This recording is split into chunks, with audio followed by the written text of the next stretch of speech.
Step 1. Prepare the team, equipment, and ambulance. Assemble the team.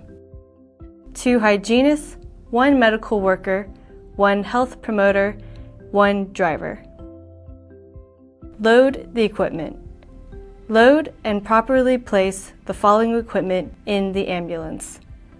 Satellite phone, 6 sets of personal protective equipment, or PPE, including hygiene and cleaning gloves. 2 spares with 0.5% chlorine solution.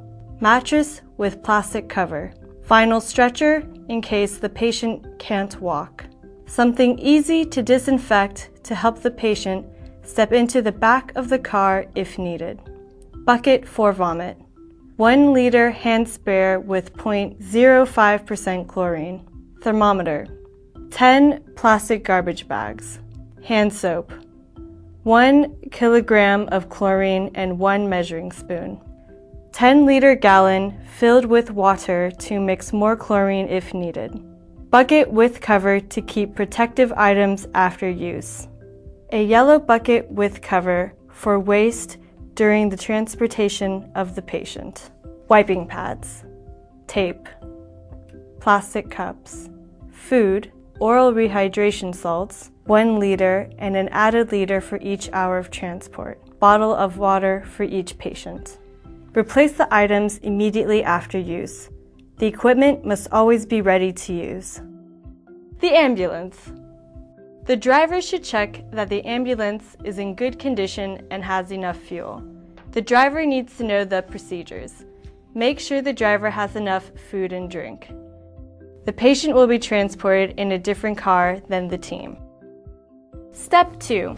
Boarding of the patient into the car.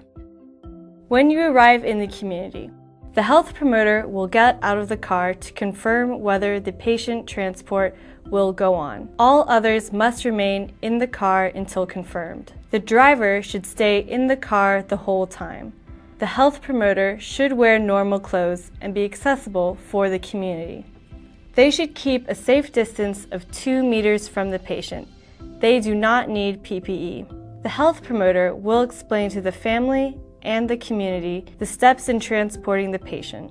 Transfer of a person can lead to highly emotional and tense situations. Explain the reasons to the family and the community to avoid misunderstanding and mistrust.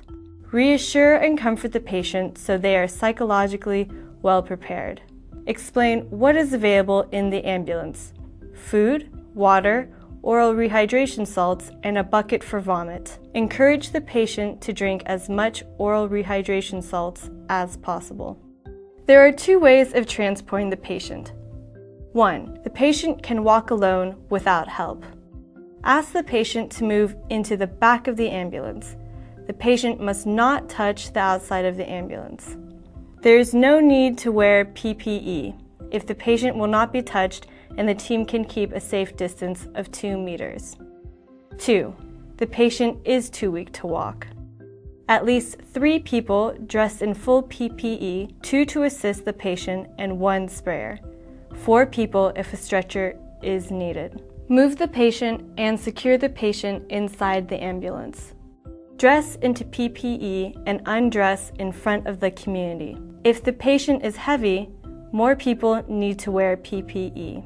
Do not touch the driver's side of the car while wearing PPE. Only touch the outside of the vehicle if absolutely necessary.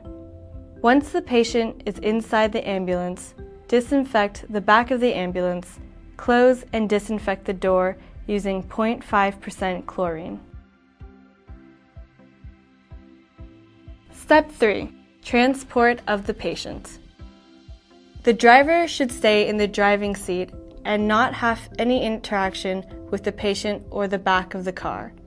1 person should assist the driver with a spare set of PPE. Step 4. Removing the patient. Inform the Ebola Treatment Center of the departure time and the time of arrival. The treatment center team will move the patient and manage the waste and disinfection. Before opening the doors, they will spray the back of the ambulance with 0.5% chlorine.